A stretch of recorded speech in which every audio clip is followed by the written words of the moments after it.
जौ, चना, चावल आदि धान्यों को भाड़ में भुनवाकर पिसवा लिया जाता है, इसे ही सत्तू कहते हैं। जौ का सत्तू रस में मधुर, वीर्य में शीत, गुण में लघु, रुक्ष, सर तथा कर्म में कफ पित्त नाशक होता है। लेखन कर्म होने के कारण यह मोटापे को कम करता है।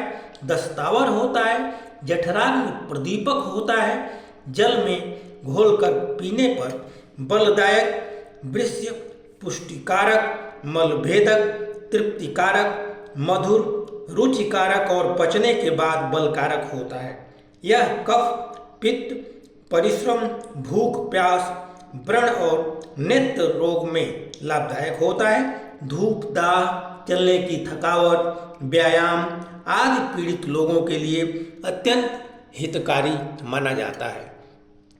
जो ये सामने ये जौ का सत्तू दिख रहा है आपके समक्ष, जो चने को भूनकर उसके छिलके को अलग करके उसमें भुने जौ को चने की अपेक्षा चतुर्थांश मिलाकर पीस लें, यही यव मिश्रित चने का सत्तू होता है।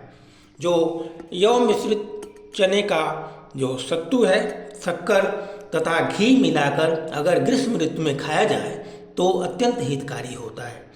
साली चावल को भूनकर बनाया हुआ सत्तू अग्निकारक, लघु, शीतल, मधुर, रसयुक्त, ग्राही, रुचिकर, पथ्य, बल तथा शुक्र को उत्पन्न करने वाला होता है। सत्तू के सेवन में जो नियम होते हैं, भोजन के उपरांत सत्तू नहीं खाना चाहिए, सत्तू को दांतों से काट कर नहीं खाना चाहिए, रात में सत्तू का सेवन नहीं करना चाहिए, सत्तू का सेवन अधिक मात्रा में नहीं करना चाहिए, खाने के बीच में बार बार जल पीना या सत्तू में बार बार जल डालकर सेवन करना निषिद्ध माना गया है। केवल सत्तू ही सत्तू खाना उचित तो नहीं है। सत्तू खाने के समय पृथक से जलपान नहीं करना चाहिए।